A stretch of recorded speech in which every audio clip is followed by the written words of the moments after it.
انسانوں کو ڈھانپنے کے لیے اور انسانوں کو نوازنے کے لیے اور انسانوں کو اپنے قریب کرنے کے لیے اور ان کو اپنا تعلق عطا کرنے کے لیے اور ان کو بخشنے اور ان کی مغفرت کرنے کے لیے طرح طرح کے بہانے ڈھونڈتی ہے۔ اللہ جل شانہ مختلف مواقع انسانوں کو عطا کرتے ہیں جس میں وہ اللہ تعالیٰ کے قریب ہو جائیں، اللہ تعالیٰ کی مغفرت ان کو مل جائے، ان کی زندگی سنور جائے۔ فائدہ انسانوں کا ہی ہوتا ہے کہ اللہ جل شانہ یہ چاہتے ہیں کہ انسانوں کی زندگی سنور جائے۔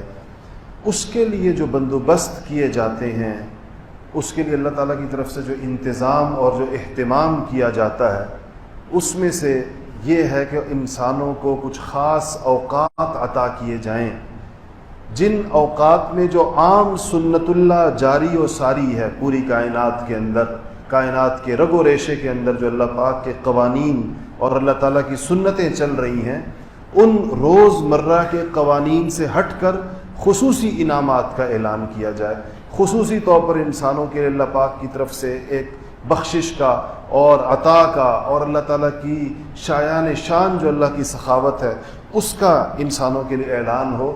رمضان اس اللہ تعالیٰ کی اس شان کی ایک علامت اور اس کی نشانی ہے۔ رسول اللہ صلی اللہ علیہ وسلم نے فرمایا کہ اگر لوگوں کو یہ پتہ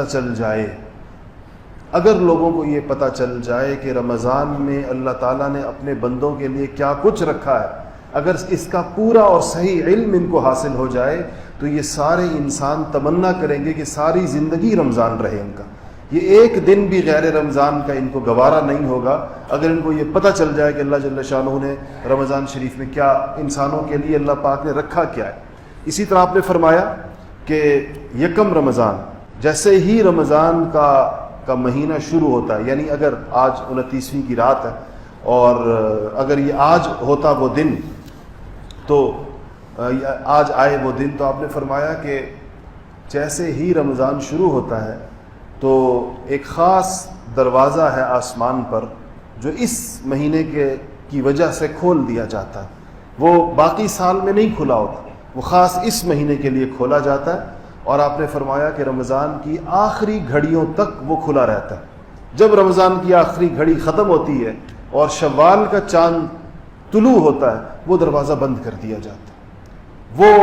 وہ خاص دروازہ ہے جہاں سے انسانوں کے لیے اللہ تعالیٰ کی رحمتیں اور رزق کی فراخیاں اور انسانوں کی مغفرت کے فیصلے اترتے ہیں، اور یہ وہ خاص دروازہ ہے جس کی طرف انسانوں کے اعمال قبولیت کے ایک اور انداز کے ساتھ آسمانوں کی جانب چڑھتے ہیں۔ الیہ یصعد الکلم الطیب، کہ جتنی پاک چیزیں ہیں اور پاک باتیں ہیں اور پاک کلمات ہیں وہ آسمانوں کی جانب ان کو اٹھایا جاتا ہے۔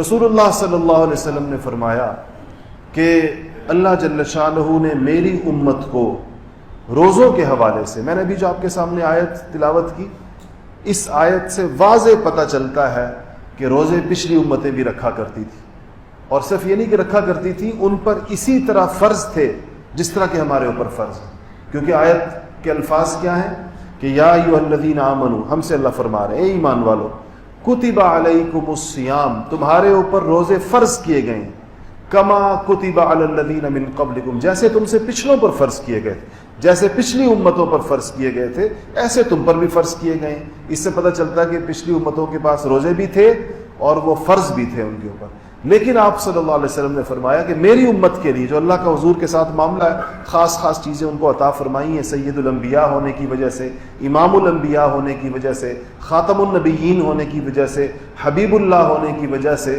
جو خاص جگہ رمضان کے حوالے سے 5 چیزیں ایسی ہیں جو میری اللہ جل شانہ نے صرف میری امت کو عطا فرمائی ہیں۔ پہلی چیز آپ نے اس کے اندر یہ ارشاد فرمائی کہ میری امت کے لوگ جب روزہ رکھیں اور اس روزے کی وجہ سے، کچھ نہ کھانے پینے کی وجہ سے، جو ان کے معدے کی جو مہک ان کے منہ میں آتی ہے، وہ مہک اللہ جل شانہ کو دنیا کی اور آخرت کی تمام خوشبوؤں سے زیادہ عزیز، سب سے زیادہ اللہ جل شانہ کو پسند ہے۔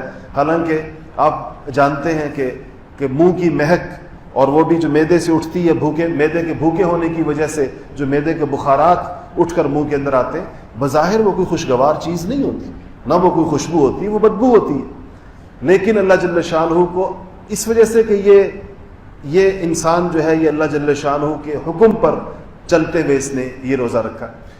دوسری روایت میں رسول اللہ صلی اللہ علیہ وسلم، اس کو پورا کرتا ہوں 5 چیزوں کو، لیکن ایک بات آپ کو اسے بتاؤں کہ حضور صلی اللہ علیہ وسلم نے فرمایا کہ اللہ تعالیٰ جس نیک عمل کو قبول فرما لیتے ہیں تو اس قبول شدہ نیک عمل پر جو اجر عطا فرماتے ہیں وہ 10 گنا سے لے کر 700 گنا تک ہوتا ہے۔ 10 گنا سے لے کر 700، اب ہر ایک کا مختلف ہوتا ہے۔ یہ نماز ہم نے پڑھی عصر کی، اللہ تعالیٰ ہم سب کی قبول فرمائے، ہماری ماؤں بہنوں کی بھی قبول فرمائے۔ یہ نماز ہم میں سے جس کی قبول ہو گئی ہے تو کم سے کم اجر جو اس کے اوپر ملا ہے وہ 10 گنا کا ہے، اور پھر کسی کی 20 گنا، کسی کی 100 گنا، کسی کی 200، کسی کی 300، کسی کی 400۔ کوئی ایسے خوش نصیب بھی ہوں گے کہ ان کی نماز اتنی کامل اور مکمل، اتنی خشوع و خضوع والی، اتنی یکسوئی والی اور اتنی اللہ تعالیٰ کی طرف انابت والی کہ اللہ پاک نے اس ایک نماز پر ان کو 700 نمازوں کا اجر عطا فرمایا ہوگا۔ یہ عام دنوں کی بات، پورے سال یہ اللہ کی طرف من جاء بالحسنۃ فلہ عشر امثالھا، قرآن کی آیت، یہ عام دنوں میں۔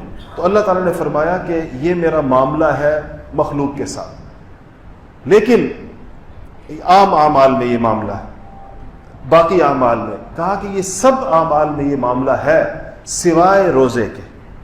روزے کے لیے اللہ پاک نے فرمایا کہ باقیوں کے لیے جیسے 700 گنا کو ایک آخری حد بیان فرمایا، کہا کہ روزے کے لیے کوئی بالائی حد نہیں ہے کہ اللہ تعالیٰ روزے پر کتنا عطا فرمائیں گے اور کتنے گنا زیادہ عطا فرمائیں گے، کہ کہا کہ اس کی کوئی حد نہیں۔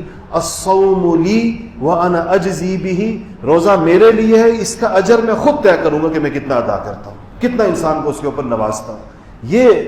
یہ ثواب کسی اور عمل کے اوپر نہیں بتایا گیا کہ جس کے اندر یہ کہا کہ گویا کہ انتہائی مقدار کا اعلان ہی نہیں کیا گیا، گویا ہمیں یہ کہا گیا ہے کہ انتہائی مقدار اتنی سمجھ لو جتنی اللہ کے شائن شان ہے، جتنی اللہ تعالیٰ کی ذات اونچی ہے، جتنی اللہ کی ذات سخی ہے، جتنی اللہ دینے والا ہے، تو انتہائی اجر اس کی طرف سے اس قسم کا اس کے اوپر عطا ہوگا۔ تو ایک چیز حضور صلی اللہ علیہ وسلم نے فرمائی کہ میری امت کو یہ روزے کے اندر یہ دیا گیا کہ ان کے معدے سے اٹھنے والی مہک جب منہ سے آتی ہے تو اللہ تعالیٰ کو تمام خوشبوؤں سے زیادہ عزیز ہے۔ دوسری بات ارشاد فرمائی کہ میری امت کے روزے داروں کے لیے مچھلیاں، دریا اور سمندر کی مچھلیاں پانی کے اندر دعائیں کرتی ہیں۔ تیسری بات ارشاد فرمائی کہ میری امت کے روزے داروں کے لیے روزانہ جنت سجائی جاتی ہے۔ بعض روایات میں تھا کہ جنت کو خوشبوؤں کی دھونی دی جاتی ہے، کہ اس کا مطلب یہ نہیں کہ اس بندے نے کوئی اپنے وقت سے پہلے اس میں جانا ہوتا ہے، لیکن جس طرح کسی بہت معزز مہمان کے لیے، آپ کے گھر کے اندر کوئی بہت معزز مہمان آ رہا ہو تو آپ اس کی تیاری کرتے ہیں، گیسٹ روم کو سیٹ کرتے ہیں اور اس کے لیے باقی گھر کو سجایا سنوارا جاتا ہے، جہاں اس کا قیام ہوتا ہے وہاں اس کے آرام اور راحت کی تمام چیزوں کو مہیا کیا جاتا ہے۔ تو اللہ فرماتے ہیں اسی طرح اس روزے دار کے لیے جنت کو آراستہ و پیراستہ کیا جاتا ہے، جنت سجائی جاتی ہے۔ چوتھی چیز آپ نے یہ ارشاد فرمائی کہ یہ میری امت کے لیے ہے کہ سرکش شیاطین کو قید کر دیا جاتا ہے۔ اللہ تعالیٰ وہ جو شیطان کو مہلت اللہ نے قیامت تک کے لیے دی ہے کہ وہ اس کے اندر انسانوں کے تک اس کو ایک دسترس دی ہے، ایک ایکسس دیا ہے اس کو انسانوں تک، وہ دسترس اللہ پاک اس کی محدود فرما دیتے ہیں رمضان شریف کے اندر، تاکہ انسانوں کو اللہ تعالیٰ کی طرف چلنے، اللہ تعالیٰ کے قریب ہونے اور اللہ کا قرب حاصل کرنے میں کوئی رکاوٹ اور کوئی مشکل نہ ہو۔ علماء نے اس میں بڑی بحث کی ہے کہ جب سرکش شیطان قید ہو جاتے ہیں تو پھر لوگوں سے رمضان میں گناہ کیوں ہوتے ہیں؟ لوگ رمضان میں تو پھر بھی گناہ کرتے ہیں اور ہوتے ہیں لوگوں سے، تو جب شیطان نہیں ہے تو اس کے مختلف جوابات ہیں، بہت سارے اس کی تفصیل بیان کی گئی، جن میں سے ایک یہ کہا گیا ہے کہ سرکش شیاطین قید ہوں گے۔ تو شیطانوں کے اندر بھی سرکشی کے درجات ہیں۔ بعض علماء نے یہ لکھا ہے کہ جو چھوٹی قسم کے شیطان ہیں جن کے اوپر سرکش کا اطلاق نہیں ہوتا، شیطان کی ذریت اور اس کی اولاد اور اس کے اندر مزید اس کی آگے وہ ہے، ان میں سے کچھ قسمیں ایسی ہیں جو آزاد ہوتی ہیں، ہر شیطان قید نہیں ہوتا، بعض نے یہ فرمایا۔ اور بعض علماء نے یہ لکھا ہے کہ شیطان تو سارے قید ہوتے ہیں، اب جو گناہ انسان کرتا ہے وہ اپنے نفس کی وجہ سے کرتا ہے، کہ چونکہ اس کے نفس نے شیطان کا اس قدر اثر قبول کر لیا کہ اب شیطان نہ بھی ہو تو اس کا نفس اس کو گمراہی کے رستوں پر، گناہوں کی طرف اور لہویات کی طرف لے کر جاتا ہے۔ اب جو کچھ یہ کرتا ہے وہ اپنی عادات کی وجہ سے اور اپنے نفس کی وجہ سے کرتا ہے۔ تو چوتھی بات یہ ارشاد فرمائی کہ اللہ جل شانہ جو ہے وہ اس میں شیطان کو قید کرتے ہیں تاکہ انسان کو نیکی کرنے کے اندر آسانی ہو۔ پانچویں بات یہ ارشاد فرمائی کہ اللہ جل شانہ رمضان المبارک کی آخری رات کے اندر، جب رمضان پورا گزر جاتا ہے، اس کی جب آخری رات آتی ہے تو اس میں اللہ پاک اپنی مخلوقات میں سے بے شمار لوگوں کی مغفرت کے فیصلے فرماتے ہیں، جن کے بارے میں طے ہو جاتا ہے کہ ان کی مغفرت ہوگی۔ اللہ مجھے اور آپ کو بھی ان خوش نصیبوں میں شامل فرما دے۔ تو یہ اتنی اہم ترین اور اتنی خاص چیز، خاص اوقات ہماری طرف اللہ تعالیٰ کے فضل و کرم سے آ رہے ہیں، اور اللہ تعالیٰ ہمیں زندگی دے کہ ہم اس تک پہنچ جائیں۔ رمضان شریف جب تک شروع نہیں ہوا تو کسی کے بارے میں ضمانت نہیں ہے۔ آخر آپ سوچیں، غالب امکان یہ ہے کہ رمضان کل شام سے شروع ہوگا، لیکن آج رات بھی تو بہت سے لوگوں کا انتقال ہوگا۔ آج آپ دیکھ لیں گے پوری دنیا کے اندر کتنے لوگ آج فوت ہوتے ہیں، آج شام کو ہوتے ہیں، کل صبح کو ہوتے ہیں۔ تو اس لیے آخر تک کسی کے پاس کوئی ضمانت نہیں ہے کہ اس کو رمضان نصیب ہوتا ہے یا نہیں ہوتا۔ یہ جو مجلس آج کی رکھی گئی ہے، یہ اس خیال سے رکھی گئی کہ ہمارے ہاں الحمدللہ یہاں پر جمعے کی نماز کے اندر بھی، پھر ہمارے ہفتے اور اتوار کے جو ویکنڈ کورسز ہیں اس کے اندر بھی اس موضوع کے اوپر ان 3 دنوں میں، گزشتہ جمعے اور کل ہفتے کے دن اور آج اتوار کے دن، تفصیل کے ساتھ اس کے اوپر گفتگو ہوئی اور بار بار ہوئی، اور ہم نے کچھ عملی مشقیں بھی کرائی ہیں اپنی ساتھیوں کو، کچھ چیزیں لکھوائیں۔ آج ہمیں خیال نہیں تھا کہ ہم اس اشتہار میں اور اعلان میں لکھتے کہ ہماری جو مائیں بہنیں تشریف لائی ہیں وہ بھی کچھ قلم کاغذ اپنے ساتھ لے کر آئیں، تو ہم کچھ چیزیں اس میں ایسی ہیں کہ جس کا تعلق ایک قیمتی اوقات کی طرف جا رہا ہوں، اور کن قیمتی اوقات کے اندر میں داخل ہو رہا ہوں، اس کو پورا کا پورا فائدہ ہوتا ہے۔ تو خیر کچھ چیزیں اس کے حوالے سے میں آخر کے اندر بتاؤں گا۔ آج کی اس مجلس میں جو بات سب سے پہلے میں عرض کرنا چاہ رہا تھا رمضان کے فضائل کے بعد، وہ یہ تھی کہ رسول اللہ صلی اللہ علیہ وسلم کا معمول کیا تھا، صحابہ کو کیا بتاتے تھے جب رمضان آتا تھا۔ ایک تو حضرات صحابہ نے آپ کی چیزوں کو محفوظ کیا ہے اور اس کو ہم تک پہنچایا ہے، اور بڑی صحیح سندوں کے ساتھ پہنچایا ہے۔ صحابہ فرماتے ہیں کہ جب آخری جمعہ آتا تھا شعبان کا، جیسے پرسوں جو جمعہ تھا، تو آپ صلی اللہ علیہ وسلم اس یا جمعہ ضروری نہیں ہے، شعبان کے آخری دنوں کے اندر آپ ممبر کے اوپر تشریف فرما ہوئے، اور آپ نے صحابہ سے کہا کہ اب چونکہ رمضان کی آمد تھی تو آپ نے کہا کہ ایک مہینہ تمہارے اوپر آنے والا ہے، اور یہ رحمت کا مہینہ ہے، اللہ تعالیٰ کے خصوصی فضل، اس مہینے کے فضائل میں کچھ گفتگو فرمائی، اور فرمایا کہ اس مہینے میں اللہ تعالیٰ نوافل کے ثواب کو فرض تک پہنچا دیتا ہے۔ آپ کو پتہ ہے کہ عام حالات میں آپ اگر اللہ تعالیٰ نے آپ کو 50 سال کی زندگی دی ہے تو آپ کے 50 سال کی نفل نمازیں آپ کے فرض نمازوں کی 1 رکعت کا بدلہ نہیں ہو سکتی۔ یہ تو آپ کو پتہ ہے۔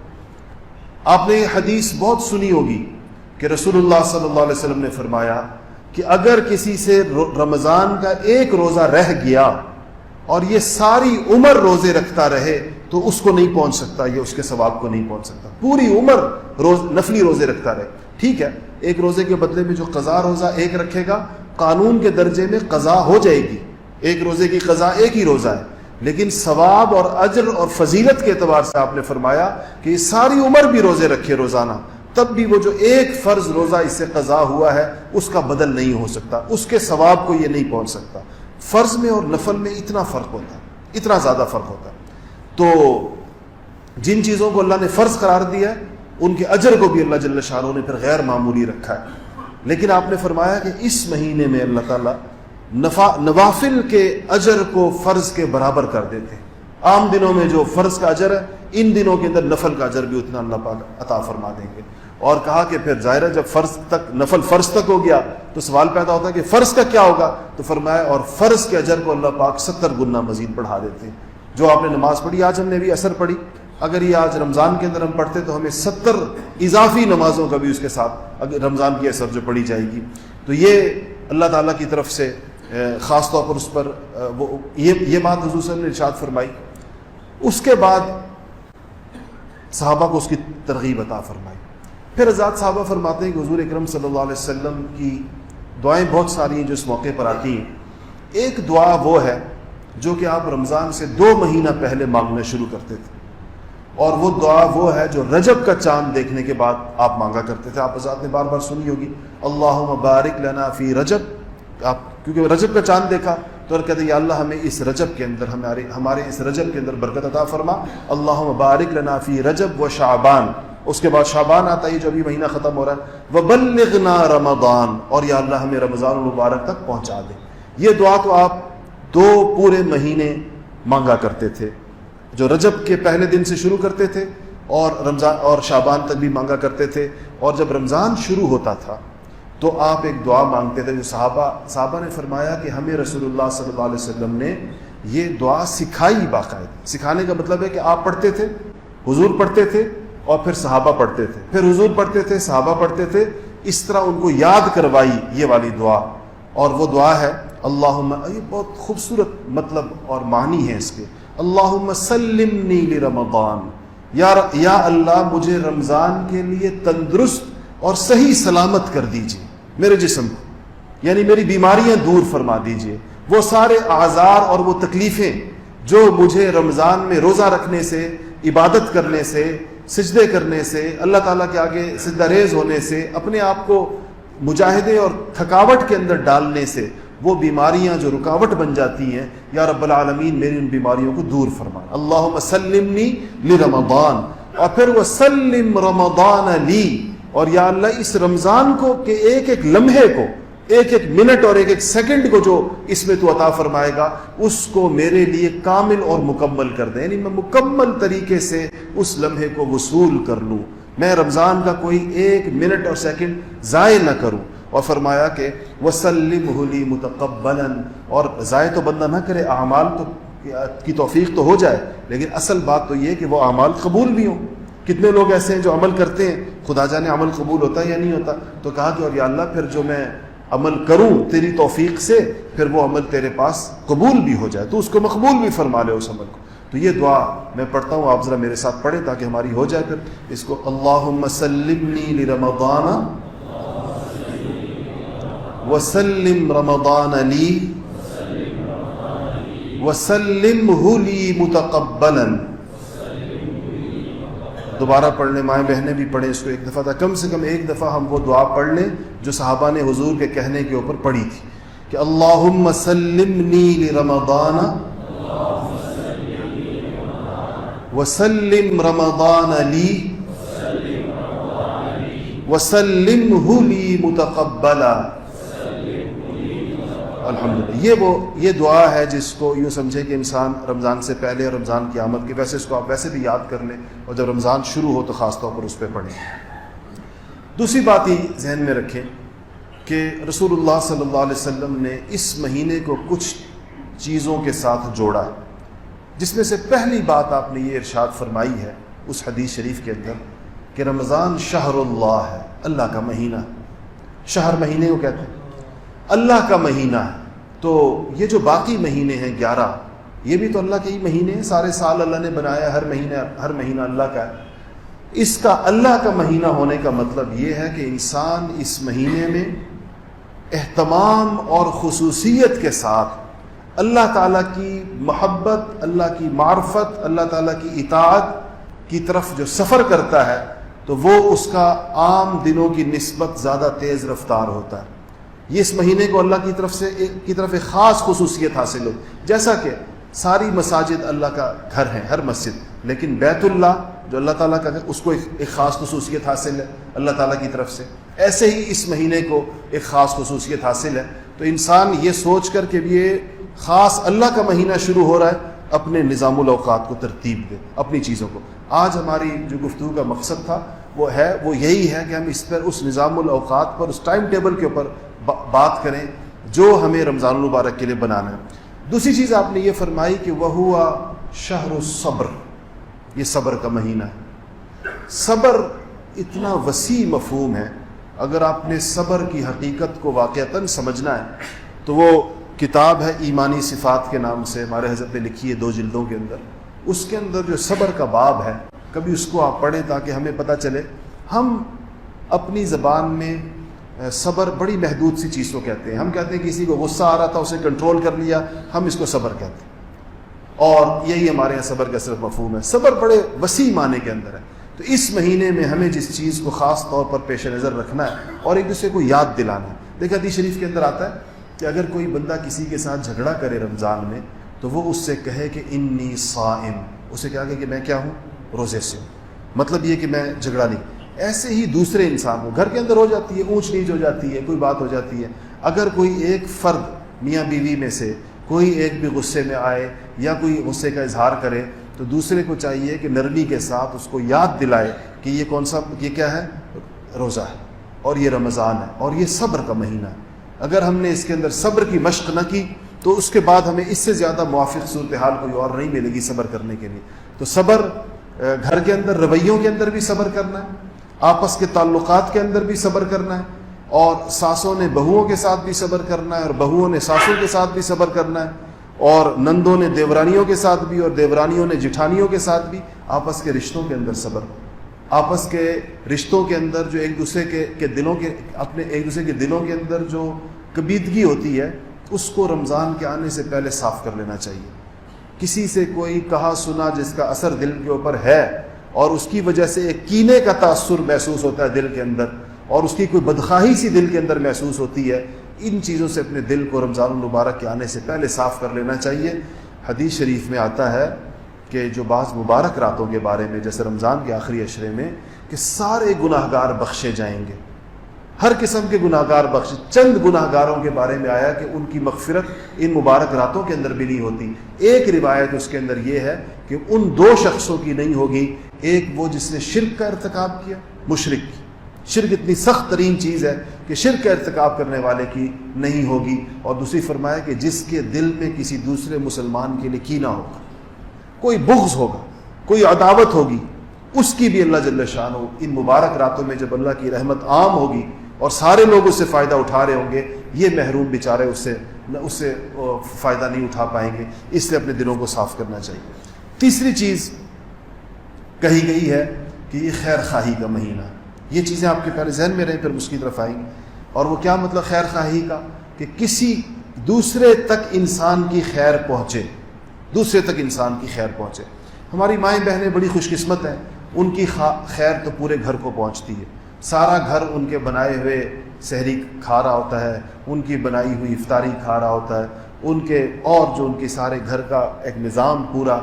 مرد جتنی بھی عبادت کر رہے ہوتے ہیں اس ساری عبادت میں خواتین گھر بیٹھی اس لیے شریک ہوتی ہیں کہ انہی کی بنائی ہوئی فضا اور ماحول کی وجہ سے مردوں کے لیے یہ ممکن ہوتا ہے کہ وہ کوئی عبادت کر سکے۔ دیکھیں عام گھروں کی میں بات کرتا ہوں کہ اگر مردوں کو اپنی گھر والوں سے، خواتین سے جو راحتیں پہنچتی ہیں، اگر وہ ان کے استری کیے ہوئے کپڑے، ان کے دھلوائے ہوئے کپڑے پہنتے ہیں تو ان کپڑوں میں جو عبادت بھی ہو رہی ہے اس خاتون کو اس کا ثواب مل رہا ہے، کیونکہ وہ ذریعہ بنی ہے اس کو۔ انہی کے کھلائے ہوئے کھانوں اور ان کے پکائی ہوئی سحریوں اور افطاریوں کے ذریعے سے انسان کا رمضان گزر رہا ہوتا ہے، تو مردوں کی ساری عبادت کے اندر ان کی شرکت ہو رہی ہوتی ہے۔ خدمت جو خواتین کر رہی ہوتی ہیں اس کا اللہ جل شانہ نے اس قدر اجر رکھا ہے رمضان میں، خاص ان کی خیر تو پہنچتی ہے اپنے گھر والوں کو، کم سے کم خواتین کی۔ مردوں کو سوچنا چاہیے کہ ہماری خیر کس کو پہنچے گی۔ ہم نے رمضان میں چونکہ خیر خواہی کا مہینہ فرمایا تو اس میں ہمیں اس بات پر خصوصیت کے ساتھ غور کرنا ہے کہ ہم نے کسی نہ کسی کو خیر ضرور پہنچانی ہے، اور روزانہ کی بنیاد پر۔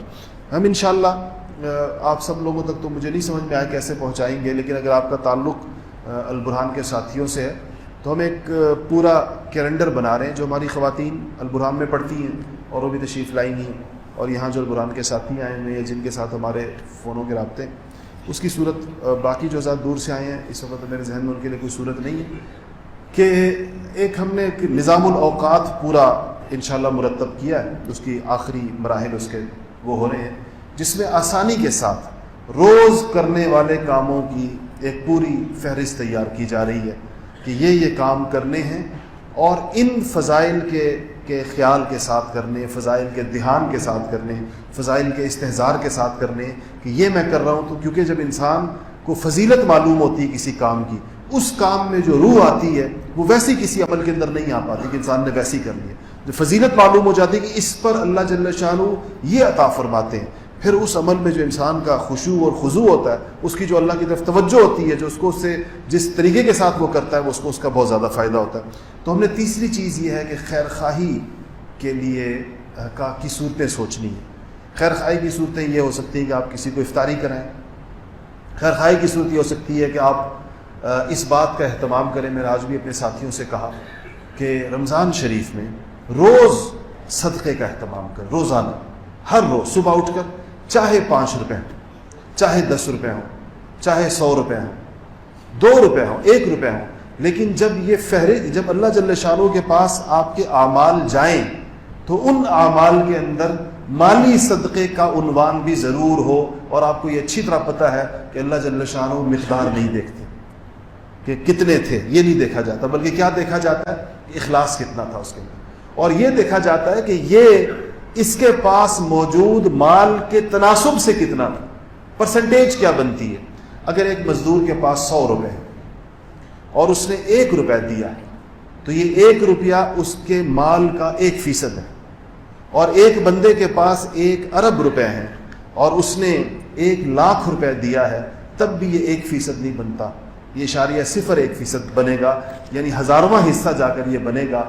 تو اس مزدور کا روپیہ جو 1 ہے وہ اس کے لاکھ روپے سے زیادہ وزنی ہے, کیونکہ وہ اس کے کل مال کا 1%, اس نے اپنا 1% دیا.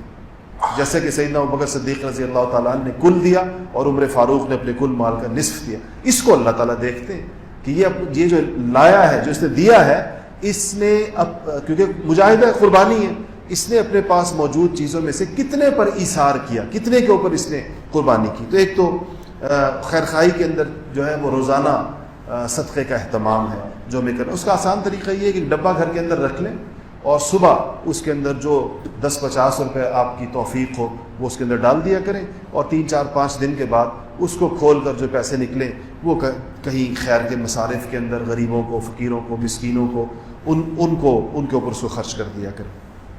اچھا جی, چوتھی بات اس میں یہ ہے کہ آپ نے وہ مشہور روایت سنی بھی ہوگی جس میں رسول اللہ صلی اللہ علیہ وسلم نے فرمایا کہ یہ جو مہینہ ہے اولہ رحمت, اس کا جو پہلا حصہ ہے, اولین حصہ یعنی پہلا عشرہ, پہلے 10 دن, یہ رحمت کے دن ہیں, یعنی اللہ جل شانہ کی طرف سے رحمت کے فیصلے اترتے ہیں. وَأَوْسَطُهُ مغفرۃ, اور جو درمیان کا عشرہ ہے اس میں مغفرت کے, اور وَآخِرُهُ جو بالکل اس کا آخری حصہ ہے وہ عتق من النار, آگ سے خلاصی کے فیصلے اس کے اندر ہوتے ہیں. تو آسمان سے جیسے فیصلے اتر رہے ہوں, زمین سے انسان ویسی دعائیں کر رہا, کیونکہ یہ جیسی بارش برس رہی ہے ویسے ہی برتن لے کر بندہ اس کے حساب سے نیچے بیٹھا ہوا ہو تو بارش سے زیادہ مستفید ہو جاتا ہے. ایک بندے نے اگر بارش کے اندر چمچہ لے کر بیٹھا ہوا ہے تو ظاہر ہے چمچے میں 4 قطرے آ جاتے ہیں, اور ایک بندہ اگر بارش کے اندر تنگ منہ والی سراہی لے کر بیٹھا ہوا ہے تو اس کے اندر بھی چند قطرے آئیں گے, اور ایک آدمی اس طرح کھلے تھال لے کر بیٹھا ہوا ہے اسے بارش کا پانی زیادہ آئے گا. تو جب آسمان سے رحمت اور رحم کے فیصلے اتر رہے ہیں تو زمین سے جو آپ دعائیں کریں اس میں سب سے زیادہ اللہ پاک سے رحم اور رحمت کو طلب کریں. تو اس میں کیا ہے, میں نے جمعے میں بھی آپ کو بتایا تھا کہ ایک دعا ہے چھوٹی سی مختصر سی, رب اغفر وارحم وانت خیر الراحمین, رب اغفر وارحم وانت خیر, پڑھیں اس کو, رب اغفر وارحم وانت خیر الراحمین. سب کو یاد ہوگی انشاءاللہ. اس دعا کا اہتمام کریں پہلے عشرے میں بہت زیادہ. دوسری بات ہے کہ جو بھی دعا کریں اللہ تعالیٰ کو اس کے اسماء حسنہ کے ساتھ پکار کر دعائیں کی جاتی ہیں, یا رحمان, یا رحیم, یا حیو, یا قیوم, یا ذی الجلال والاکرام, یا اللہ, ان ناموں سے دعائیں کی جاتی ہیں. پہلے عشرے کے اندر جب آپ دعا کریں تو اس میں کثرت کے ساتھ کہیں یا ارحم الراحمین, یا ارحم الراحمین. ارحم کہتے ہیں سب سے زیادہ رحم کرنے والا, اور الراحمین کہتے ہیں رحم کرنے والوں میں سے, یعنی جو رحم کرنے والے ہیں ان میں بھی پھر سب سے زیادہ رحم کرنے والی ذات کو آپ پکار رہے ہیں. تو آپ اللہ تعالیٰ کو کس چیز کا واسطہ دے رہے ہیں؟ رحمت کا, رحم کا واسطہ دے رہے ہیں. تو اور اللہ کا عشرہ بھی رحمت کا, اس لیے اس میں آپ کی دعاؤں کی قبولیت کے امکانات بہت زیادہ بڑھ جاتے ہیں. دوسرا استمام اس بات ہے کرنا. اچھا, کچھ چیزیں میں نے آپ سے عرض کیا تھا کہ اس میں یہ بتائی جائیں گی کہ ہمیں کن چیزوں کا اہتمام کرنا ہے.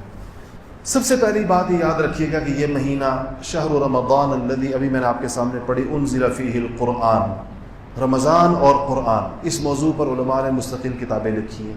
رمضان کی قرآن کے ساتھ جو مناسبت ہے، اور اللہ جل شانہ نے جہاں پر بھی انبیاء علیہ الصلوۃ والسلام کی قوموں نے اللہ تعالیٰ سے کسی خصوصی انعام کا مطالبہ کیا ہے، جیسے کہ قوم عیسیٰ نے کہا تھا، عیسیٰ علیہ السلام کے حواریوں نے کہا تھا کہ آسمان سے دسترخوان اتروائیے جس کے اوپر نعمتیں چنی ہوئی ہوں، تیار دسترخوان، کھانے پینے کے سامان سے لدے ہوئے خوان، یہ آپ اللہ سے کہیں کہ ہمارے لیے زمین پر اتاریں۔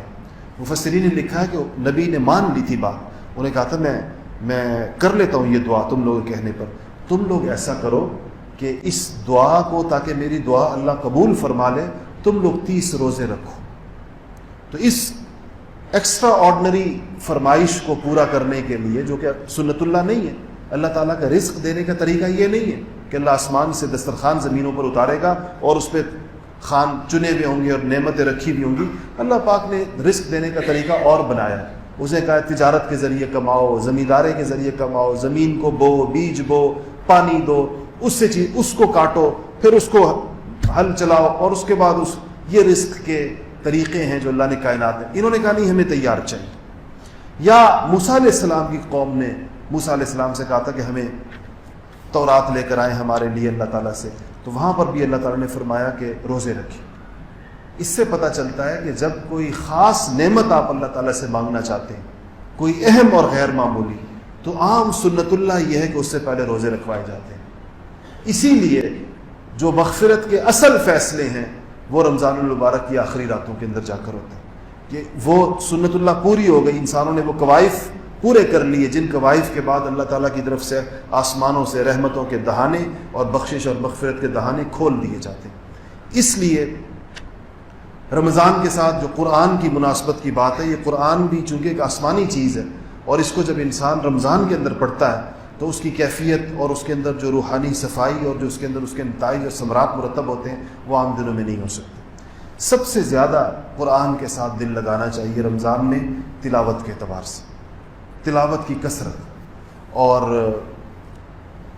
حضرت شیخ الحدیث مولانا زکریا صاحب رحمۃ اللہ علیہ نے اپنی بچیوں کے بارے میں، اپنے بیٹیوں کے بارے میں لکھا ہے کہ میری بچیاں گھر کے تمام کام کاج کے ساتھ، ان کے گھروں کا کام کاج ایسے نہیں تھا جیسے ہمارے گھروں میں ہوتا ہے، آپ کبھی ان کی بیتی میں پڑھیں، ان کے ہاں اوسطاً عام دنوں میں روزانہ دونوں وقت مہمانوں کا تناسب 35 سے 40 کم سے کم اور 150 سے 250 تک پہنچ جایا کرتا تھا، اور کوئی ملازمہ گھر کے اندر نہیں تھی، گھر کی بیٹیوں نے ہی ان سارے مہمانوں کی تیاری کرنی ہوتی تھی۔ اور کہتے ہیں کہ میرے گھر میں بعض اوقات ایسے ایسے عجیب اللہ تعالیٰ کی طرف سے واقعات ہوتے تھے۔ میں چھوٹا سا واقعہ آپ کو سناؤں۔ کہتے ہیں کہ ایک دن میں باہر نکلا اپنے گھر سے، تو میں نے دیکھا کہ شیخ العرب والعجم، شیخ الاسلام والمسلمین حضرت مولانا سید حسین احمد صاحب مدنی رحمۃ اللہ علیہ تشریف لا رہے ہیں میری طرف، میرے گھر کی طرف۔ اور اس کی وجہ یہ ہوتی تھی کہ حضرت مدنی رحمۃ اللہ علیہ دیوبند میں حدیث پڑھاتے تھے، تو جب انہوں نے کہیں جانا ہوتا تھا تو جو دیوبند کا قصبہ ہے یو پی میں، یہ چھوٹا سا قصبہ ہے، اس پہ جو ٹرین گزرتی ہے وہ لوکل لائن گزرتی ہے۔ سہارنپور جو ہے جہاں سے شیخ الحدیث صاحب ہوتے تھے وہ ضلع ہے، سہارنپور ضلع کا صدر مقام ہے، یعنی ایک پروونشل ہیڈ کوارٹر ہے، تو وہاں پر وہ جنکشن ہے، بڑی لائن ہے، تو وہ ادھر سے نکل کر سہارنپور آیا کرتے تھے ریل گاڑی کے اندر۔ پھر اگلی ریل گاڑی کے اندر کبھی 3 گھنٹے ہوتے تھے، کبھی 4 گھنٹے ہوتے تھے، تو وہ یہ وقت حضرت شیخ الحدیث صاحب کے پاس آ جایا کرتے تھے۔ حضرت شیخ الحدیث صاحب ان سے بہت چھوٹے تھے عمر میں اور اپنے آپ کو ان کو چھوٹوں میں سمجھتے تھے، تو کہتے ہیں حضرت تشریف لائے، تو میں حیران۔ اچھا، حضرت کے پیچھے کہا کہ 6 7 8 لوگ اور بھی، تو کہنے لگے کہ میں نے ان کو دیکھا، میں گھر کے باہر ہی تھا، تو فرمایا کہ دوپہر کا وقت، دوپہر کے کھانے کا وقت، گھر کے اندر کھانا کھایا جا چکا تھا، تو کہتے ہیں میں نے ان سے کہا کہ اوپر حضرت کا مہمان خانہ اوپر ہے سہارنپور کے اندر، میں نے دیکھا الحمدللہ اللہ کے فضل سے، ہم سہارنپور گئے تھے، دیکھا اس گھر، اس مہمان خانے کو بھی دیکھا، تو کہا کہ میں نے مہمانوں سے کہا کہ آپ لوگ اوپر چڑھتے جائیں، میں نے سیڑھیوں کی طرف اشارہ کیا، حضرت بھی اوپر چلے گئے، پیچھے پیچھے جو لوگ تھے وہ 8 10 لوگ وہ بھی پیچھے چلے گئے۔ کہتے ہیں میں نے بیٹیوں کو آواز لگائی کہ جلدی سے آگ لگا دو چولہوں کے اندر، سوئی گیس نہیں ہوتی تھی اس زمانے میں، لکڑی کے چولہے، یعنی لکڑیوں کو آگ لگاؤ۔ میں نے بیٹیوں کو آواز دی کہ لکڑیوں کو آگ لگاؤ، اور کہتے ہیں 5 بیٹیاں تھیں میری، تو میں نے کہا کہ کوئی ہانڈی کو وہ کرو کے لیے آگ لگاؤ، کچھ توا رکھو اور روٹیاں شروع کرو، اور کہتے ہیں میں بھاگا ننگے پاؤں باہر کی طرف، کہتے ہیں وہ میں قصاب کی طرف بھاگ رہا تھا. میں نے کہا دیکھو کیا؟ تو کہتا ہے عجیب اللہ کی شان کہ وہ قصاب ہاتھ کے اندر 2 کلو قیمہ لے کر اسی ہماری گلی کی طرف آ رہا تھا. تو میں نے اس سے پوچھا کہ یہ کہاں؟ تو اس نے کہا کہیں اور لے کے جا رہا ہوں. میں نے کہا یہ مجھے دو، جس کے لیے لے جا رہے ہو اس کو کچھ اور دو. اور یہ میں نے اس کے ہاتھ سے وہ قیمہ پکڑا. میں گھر پہنچا تو بیٹیوں نے ہانڈیاں لگا چکی تھیں اور اس کے اندر پیاز اور ٹماٹر کا مسالہ جو ہے وہ بھن رہا تھا.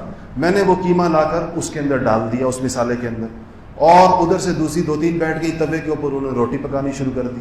کہتے ہیں اس کے بعد میں نے اوپر جا کے شور مچایا جائے دسترخوان لگاؤ دسترخوان لگاؤ دسترخوان کا. دسترخوان لگا، پانی لگا. یہ اتنے دیر میں قیمہ جو تھا وہ نیم برشت ہو گیا اور ادھر سے 5-6 روٹیاں بن گئیں اور روٹیاں بن رہی تھیں. میں نے دسترخوان لگایا. کہا حضرت مدنی مجھے دیکھ رہے، کہنے لگے کہ یہ کھانا پہلے سے تیار تھا ہمارے آنے سے پہلے. میں نے کہا حضرت پہلے سے نہیں، آپ کے آنے کے بعد یہ قیمہ بازار سے خریدا گیا ہے. تو کہتے ہیں وہ سارے مجھے دیکھ رہے ہیں یہ کیسے ممکن ہے کہ بازار سے قیمہ ہمارے آنے کے بعد خریدا گیا ہو اور یہ دسترخوان لگ گیا. تو مولانا اعزاز علی صاحب منطق کے بہت بڑے، مولانا ابراہیم بلیاوی صاحب منطق کے بہت بڑے استاد تھے، مشہور. تو وہ کہنے لگے کہ بڑے متفکرانہ انداز میں کہتے ہیں کہ بات کچھ معقول نہیں ہے، عقل میں آنے والی بات نہیں ہے کہ ان 12 منٹوں کے اندر یہ کیسے ہوا. تو کہا میں نے کہا کہ حضرت ہر بات عقل میں نہیں آتی، کھانا نوش فرمائیں، لیکن یہ ہے اسی طرح میرے ہاں. تو کہتے ہیں حضرت مدنی نے فرمایا باقیوں سے کہا کھانا کھاؤ، اس کے ہاں یہ قصے چلتے رہتے ہیں، اس کے ہاں اس طرح ہوتا رہتا ہے، کہتے اس وقت کو نہ دیکھو. یہ ان کی بچیوں کا معمول تھا. اس طرح کے مہمان ان کے گھر میں آتے تھے. اتنے بڑے بڑے لوگ ایسے اچانک آتے تھے اور ان کے لیے سارے کھانے گھر میں بنتے تھے. کہتے ہیں ان سارے کاموں کے ساتھ میری بچیاں چلتے پھرتے 20-25 سپارے قرآن کے پڑھ لیتی. ان سارے معمولات کے ساتھ 20-25 سپارے تو کہتے ہیں ہمارے ہو ہی جاتے ہیں سب. تو یہ آخر یہ بھی تو خواتین تھیں، یہ بھی مستورات تھیں. اس طرح کی مہمانداریاں آج ہمارے گھروں میں کہاں ہیں؟ آج کل تو جیسے ہی مہمان آتا ہے تو سب سے پہلا تقاضا ہوتا ہے کہ بازار سے کچھ منگوا لیا جائے. نہیں تو آج کل وہ گھروں کے اوپر ہی پہنچا دیتے ہیں، وہ فون کر دیا جائے تو گھروں پر چیزیں ریڈی میڈ پہنچ جاتی ہیں. اس قسم کے مہمان نمٹا کر بھی ہم لوگ سمجھتے ہیں ہم نے بڑی خدمت بھی کر لی مہمانوں کی. لیکن بہرحال اور اول تو خود مہمانوں کی آمد کم ہو گئی ہے بہت، اس کا نظام تقریباً ختم ہوتا جا رہا ہے. تو تلاوت کا اہتمام کیا جائے اور اس کے لیے ہم اس کو عذر نہ سمجھیں کہ ہمیں گھر میں کام کاج کرنے پڑتے ہیں اور کام بہت زیادہ ہوتے ہیں اور یہ وہ، بلکہ ان سارے کاموں کے ساتھ کاموں کے بارے میں تھوڑا سا بھی عرض کروں گا آخر کے اندر کہ اس کے لیے کیا کیا جائے. تو تلاوت کتنی کی جائے؟ شیخ الحدیث مولانا زکریا صاحب رحمۃ اللہ علیہ نے ہی اپنی آپ بیتی میں اپنی دادی کا معمول لکھا ہے، اور کہ ان کا معمول تو رمضان شریف کے اندر 1 قرآن روزانہ پڑھنے کا تھا، 1 قرآن روز پڑھتی تھی. اور اللہ تعالیٰ نے ان کے گھر کی خواتین کو ویسے غیر معمولی دینداری سے اللہ پاک نے نوازا تھا. سب کے اندر یہ صفت بہت زیادہ تھی. ایسی اس کا اثر یہ تھا، ان خواتین کی دینداری کا اثر یہ تھا کہ اس گھر سے بڑے بڑے ولی پیدا ہوئے اللہ پاک کے. ان عورتوں کی گودوں سے جو بچے اٹھے، پوری امت کی دینی قیادت ان بچوں نے کی. مولانا الیاس صاحب رحمۃ اللہ علیہ، مولانا یحییٰ صاحب رحمۃ اللہ علیہ، مولانا یوسف صاحب رحمۃ اللہ علیہ، شیخ الحدیث مولانا زکریا صاحب رحمۃ اللہ علیہ، حضرت جی مولانا انعام الحسن صاحب رحمۃ اللہ علیہ. اور اس کے بعد یہ ابھی تک سلسلہ الحمدللہ اس خانوادے کا چل رہا ہے. وہ حضرات یہ خود کہتے ہیں، الحمدللہ ہمیں ان کی مجلسوں میں بیٹھنے کا اتفاق ہو، کہتے ہیں کہ ہمارے گھروں سے جو شخصیات اٹھی ہیں بڑی، اور یہ صرف اتنے نہیں ہیں، اس سے پیچھے بڑا سلسلہ، کہا کہ یہ ہمارے گھر کی عورتوں کی دینداری کی برکت ہے. انہی کی وجہ سے، کیونکہ اتنا گھر کے اندر عمل اعمال کا ماحول، تلاوت کا، ذکر کا، خدمت کا اور ان چیزوں کا، کہ اس سے بچوں کو فضا ملتی زبردست طریقے سے. ہمارے ہاں دیکھیں کیسی بدقسمتی ہے کہ ہمارے ہاں کھاتے پیتے گھروں کے اندر اپنے بچوں کو پالنے کے لیے اور بالکل بچپن کے اندر ان کو جو سنبھالنے کے لیے غیر مسلم آیائیں رکھی جاتی ہیں. فلپائن سے خواتین لائی جاتی ہیں اور دوسرے ملکوں سے لائی جاتی ہیں، وہ بیچاری مسلمان بھی نہیں ہوتی، اور اپنے نوزائیدہ بچے وہ ہم ان کی گودوں کے اندر ڈال دیتے ہیں کہ یہ ان کو وہ جو ابتدائی جو اس کی بچے کی شخصیت بننے کا جو اہم ترین زمانہ ہے وہ ایک مسلمان کا بچہ غیر مسلم کی گود کے اندر گزارے گا. اب کہاں وہ بچے جو ایسی پاک باز بیویوں کی گودوں سے اٹھیں اور کہاں وہ بچے جو غیر مسلم آیاؤں کی گودوں سے نکلیں. یہ دونوں کیسے ان کی تربیت ایک جیسی ہو سکتی ہے؟ کیسے ان کی کیفیات ایک جیسی ہو سکتی ہیں؟ تو اپنی اولادوں کے اوپر یہ ظلم نہیں کرنا چاہیے کہ ان کو دین کا ماحول نہ فراہم کیا جائے اور ان کے جو بچپن کے اندر جو ان کے دینی تقاضے ہیں اس کو نہ پورا کیا جائے. تو ایک بات تو یہ قرآن شریف کے حوالے سے میں نے آپ کو عرض کر دی. اس میں ایک قرآن شریف روز پڑھنے والے لوگ بھی ہوتے ہیں، اور ایک نہ پڑھ سکیں تو 10 سپارے اگر روزانہ پڑھے جائیں تو ہر 3 دن کے اندر ایک ختم ہو جائے گا. رمضان شریف میں 10 ختم ہوں گے. 10 سپارے پڑھنا بھی کوئی بہت زیادہ مشکل کام نہیں ہے. اوقات کی حفاظت ہو. 10 سپارے نہ پڑھنے اور دوسرے درجے میں, تو تیسرے درجے میں یہ ہے کہ 1 منزل روز پڑھیں. یہ منزل قرآن کی بنی اس لیے ہے کہ یہ روز پڑھنے کے لیے عام دنوں کے اندر بھی, تو عام دنوں میں ہم نہیں پڑھتے, رمضان میں پڑھ لیں. اس سے یہ ہوگا کہ ہر ہفتے ہمارا قرآن, ہر 7ویں دن ہمارا قرآن ختم ہو جائے گا, تو 7 کر کے 4 قرآن تو کم سے کم ہمارے ختم ہو جائیں گے. اگر 1 منزل بھی نہیں پڑھ سکتے, جو کہ میں نے کہا کہ منزل کی تعیین کی گئی ہے سال کے 365 دنوں میں پڑھنے کے لیے کہ ہر ہفتے انسان ایک قرآن ختم کرے, تو کم سے 3 پارے تو پڑھیں. 3 پارے پڑھنے کا مطلب یہ ہے کہ ہم ہر عشرے میں ایک قرآن ختم کر لیں گے. ایک عشرہ, پہلے عشرے کا قرآن, پھر دوسرے عشرے کا قرآن, پھر تیسرے عشرے کا قرآن. اور اگر یہ بھی نہ ہو سکے کسی سے, تو بہت ہی آخری درجہ یہ ہے کہ پورے رمضان میں 1 قرآن تو پڑھیں, اور وہ اس وقت ہوگا جب 1 پارہ روزانہ پڑھیں گے. لیکن یہ بہت زیادہ کم ہے. کسی کو بہت اٹکتا ہو قرآن, 1 پارہ پڑھنے میں اس کو کئی گھنٹے لگتے ہوں, تو پھر تو عذر ہے اس کا. بعض لوگ مجھے کہتے ہیں کہ ہمیں 1 سپارہ پڑھنے میں 3-4 گھنٹے لگتے ہیں, اور عام بندے کو جو ہے 1 سپارہ پڑھنے میں 20-25 منٹ لگتے ہیں, اس کو 3-4-5 گھنٹے لگتے ہیں. تو ایسا بندہ اگر 1 پارہ پڑھتا ہے تو ٹھیک ہے. اٹک کر پڑھنے والوں کے لیے بھی اللہ تعالیٰ نے بڑا اجر رکھا ہے, دوہرا اجر رکھا ہے جو مشقت سے پڑھتا ہے. لیکن یہ ہے کہ جس کو اللہ پاک نے تلاوت کی روانی عطا فرمائی ہے, اور نارمل سپیڈ کے ساتھ وہ 25 سے 30 منٹ کے اندر وہ قرآن وہ پارہ پڑھ لیتا ہے, تو اس کے لیے 3-4 گھنٹے میں بہت سارے سپارے اس کے ہو سکتے ہیں. یہ تو ہو گیا قرآن کی بات. 5 قسم کے نوافل ایسے ہیں کہ جس کا اگر رمضان شریف میں آپ اہتمام کریں تو آپ کے روزے کو 4 چاند لگ جائیں گے. سب سے پہلا نفل فرائض کی بات اس سے نہیں کر رہا کہ ہر مسلمان کو پتہ ہے کہ فرض اسے پڑھنے ہی پڑھنے ہیں, مردوں نے مسجدوں میں پڑھنے, عورتوں نے گھر کے اندر پڑھنے. پہلی چیز جو اس کے اندر ہے وہ تہجد کی نماز.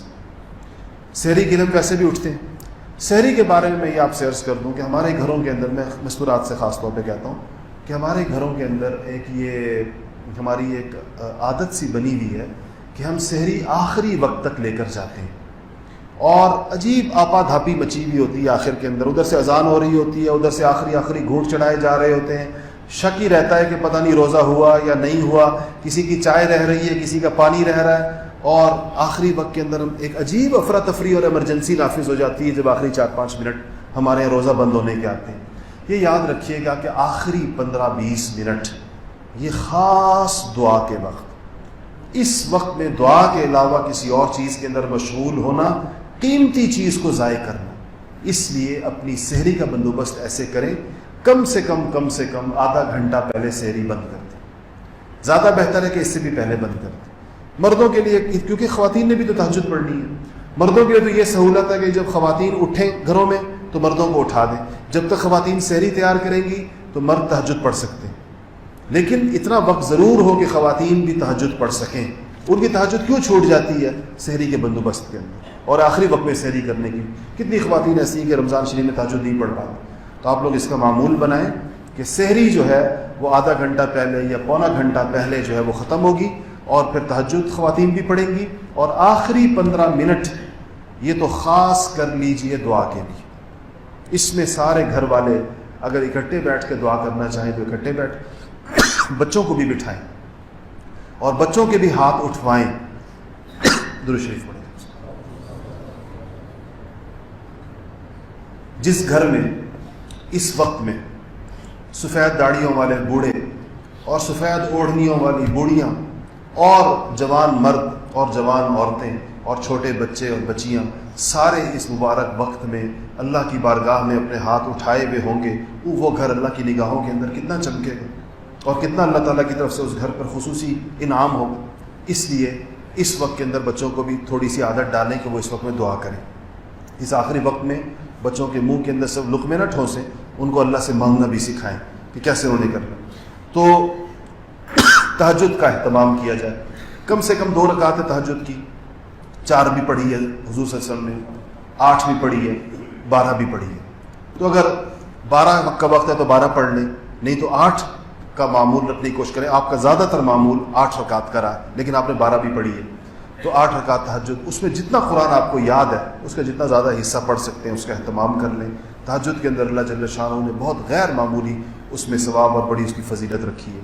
دوسری نماز جس کا رمضان میں اہتمام بہت دشوار ہو جاتا ہے وہ ہے اشراق کی نماز. اشراق اس لیے مشکل ہو جاتی ہے اور بیشتر لوگوں کی چلی جاتی ہے کہ فرض فجر پڑھتے ہی سونے کا معمول ہے. یہ ایک مجاہدہ ہے جو اگر آپ اس رمضان میں کریں تو اس کا بہت فائدہ ہوگا آپ کو. فجر کی نماز ہمارے ہاں چلی جائے گی جماعت تقریباً 4 بجے رمضان، اور اشراق ہو رہی ہے 5:30 بجے، 15 منٹ فجر کی نماز میں لگ جائیں گے تو 4:15 بج گئے، تو 4:15 کے بعد 1.25 گھنٹہ بچ جاتا ہے۔ اگر یہ 1.25 گھنٹہ ہم ضبط کر لیں نیند کو، اور اس کو تلاوت اور ذکر اور اللہ تعالیٰ سے مانگنے اور دعاؤں میں لگا کر پھر اشراق پڑھ کے پھر آرام کریں، تو یہ بڑا نورانی معمول ہو جائے گا۔ یہ تہجد کے وقت سے لے کر اشراق کے وقت تک یہ جو وقت ہے، یہ غیر معمولی طور پر سب سے زیادہ قیمتی ترین وقت ہے 24 گھنٹوں میں سے، پہلے نمبر کا، اور اس کے بعد عصر سے مغرب تک کا وقت دوسرا وقت ہے۔ ان 2 وقتوں کو اگر آپ قابو کرنے میں کامیاب ہو گئے تو بس سمجھیں کہ آپ نے رمضان شریف کے مقاصد کو اللہ پاک کے فضل و کرم سے اس کو پا لیا انشاءاللہ۔ تو اشراق کا اہتمام، اشراق کے بارے میں رسول اللہ صلی اللہ علیہ وسلم نے فرمایا کہ جو شخص فجر پڑھے اور اپنی جگہ بیٹھا رہے، ذکر اذکار کرے، پھر اشراق کی نماز پڑھے اور وہ جائے، اس کو 1 مقبول حج اور 1 مقبول عمرے کا ثواب ملتا ہے۔ اب رمضان شریف میں یہ کتنا ہو گیا؟ 70 حج اور 70 عمرے ایک انسان کو 1.25 گھنٹہ بیٹھنے پر مل رہے ہوں، لیکن وہ کہے کہ نہیں مجھے تو نیند پیاری ہے۔ علامہ اقبال نے کہا نا کہ ہم سے کب پیار ہے، ہاں نیند تمہیں پیاری ہے۔ تو انسان کے اتنا بھی مجاہدہ نہ کرے تو حقیقت یہ کم ہمتی کی بات ہے، اس لیے اس کا اہتمام کرے۔ ہم انشاءاللہ یہاں اپنی مسجد میں اس کا اہتمام ہوگا کہ فجر کی نماز کے بعد یہاں ساتھی آئیں گے، آس پاس کے ساتھی بھی ادھر ہی اشراق تک، تاکہ ایک ماحول ہو، لوگ بیٹھے ہیں، کوئی تلاوت کر رہا ہے، کوئی ذکر کر رہا ہے، اور اس کے بعد پھر اشراق کی نماز پڑھیں، تو اس ماحول کے اندر بیٹھنا ذرا آسان ہوتا ہے۔ تو جو ساتھی چاہیں تو یہاں پر فجر کی نماز پڑھیں ہمارے ساتھ، اور اس کے بعد اشراق تک یہاں بیٹھ کے عبادت کریں۔ تیسری نماز جو ہے وہ ہے چاشت کی نماز۔ چاشت کے بارے میں یاد رکھیے گا کہ اس کا انسانی صحت کے ساتھ بڑا براہ راست تعلق ہے۔ رسول اللہ صلی اللہ علیہ وسلم نے فرمایا کہ جب انسان صبح بیدار ہوتا ہے، انسان کے جسم میں 360 جوڑ ہیں، اور جب وہ صبح بیدار ہوتا ہے تو ہر جوڑ کی طرف سے 1 صدقہ اس کے اوپر واجب ہوتا ہے، تو 360 صدقات اس کے اوپر واجب ہیں ہر جوڑ کی طرف سے۔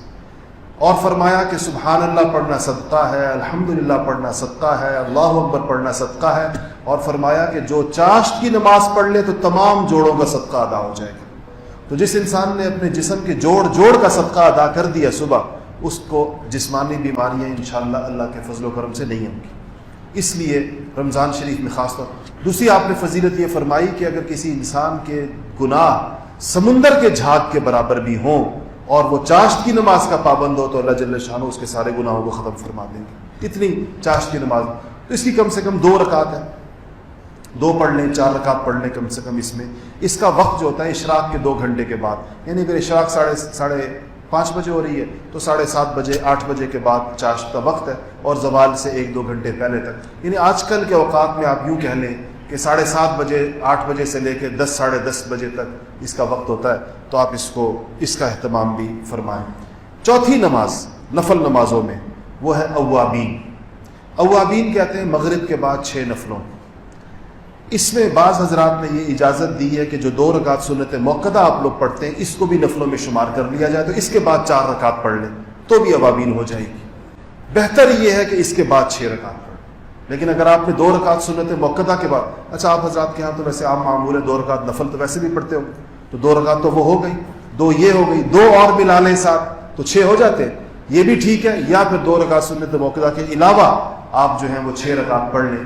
رسول اللہ صلی اللہ علیہ وسلم نے فرمایا کہ جو شخص مغرب کی نماز کے بعد 6 رکعت اوابین کے پڑھے گا اس کو 12 سال کی عبادت کا ثواب ملے گا، 12 سال۔ اور رمضان میں اس 12 سال کو کس سے ضرب دے دیں؟ 70 سے ضرب دے دیجیے۔ اور کتنا وقت کتنا لگتا ہے آپ کا بھی اندازہ، ہر ایک کی نماز کے وقت مختلف ہوتا ہے، 6 رکعتوں میں وقت کتنا لگے گا؟ بہت زیادہ لگ گیا، 15 منٹ لگ جائے، 5 منٹ میں 2 رکعت خشوع و خضوع کے ساتھ، 5 منٹ سے زیادہ آپ 2 نفل میں کس کا وقت لگتا ہے؟ میں نے ابھی اپنے ساتھیوں سے پوچھا کہ 2 رکعت میں کتنا وقت لگتا ہے، کہتے ہیں بمشکل 2 منٹ، تو تیز رفتار لوگ بھی ہوتے ہیں تو 2 منٹ والوں کے اندر کل 6 منٹ لگیں گے، اس کا مطلب ہے 6 رکعتوں کے اندر۔ تو یہ ہے اوابین۔ 4 نوافل ہو گئے، تہجد، چاشت، تہجد کے بعد اشراق، چاشت، اوابین۔ 5ویں نماز جس کا اہتمام کریں وہ ہے صلاۃ التسبیح۔ صلاۃ التسبیح وہ تحفہ ہے جو رسول اللہ صلی اللہ علیہ وسلم نے اپنے چچا سیدنا عباس بن عبد المطلب رضی اللہ تعالیٰ عنہ کو عطا فرمایا تھا، اور کہا تھا کہ چچا، لفظ تحفہ استعمال کیا، کہا چچا آپ کو ایک ایسا تحفہ دوں کہ جس کی وجہ سے آپ کے وہ گناہ جو چھوٹے ہوں یا بڑے ہوں، جان کر کیے ہوں یا بھول کر کیے ہوں، آپ کو یاد ہوں یا آپ بھول گئے ہوں، وہ سارے کے سارے اللہ تعالیٰ معاف فرما دے۔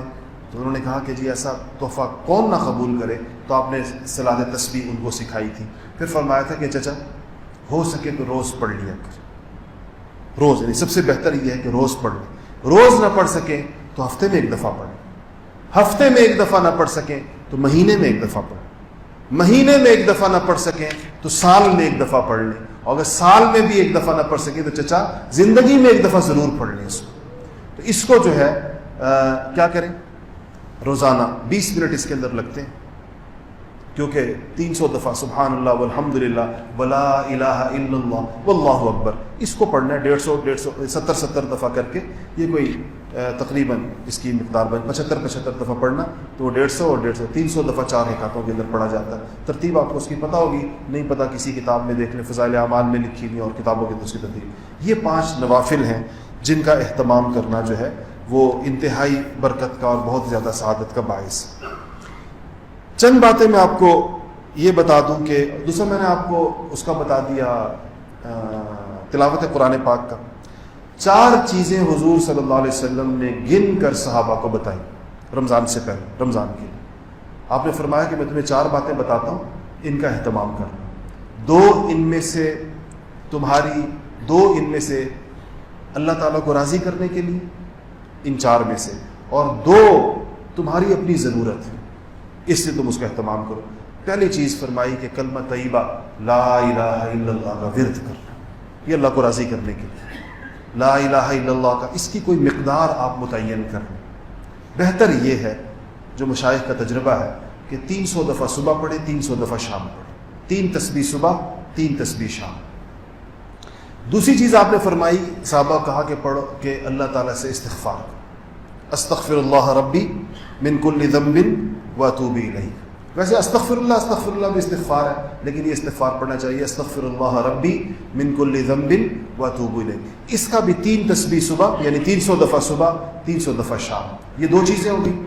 تیسری آپ نے فرمائی کہ آپ اللہ سے کہو اللہم انی اسألک الجنہ، یا اللہ میں تجھ سے جنت کا سوال کرتا ہوں۔ آپ لوگ پڑھیں کیا ہے، اللہم انی اسألک الجنہ، اللہم انی اسألک الجنہ، کہ اللہ ہم جنت مانگتے ہیں تجھ سے۔ آپ نے تیسری چیز فرمائی صحابہ سے کہ یہ رمضان میں مانگو اللہ تعالیٰ سے۔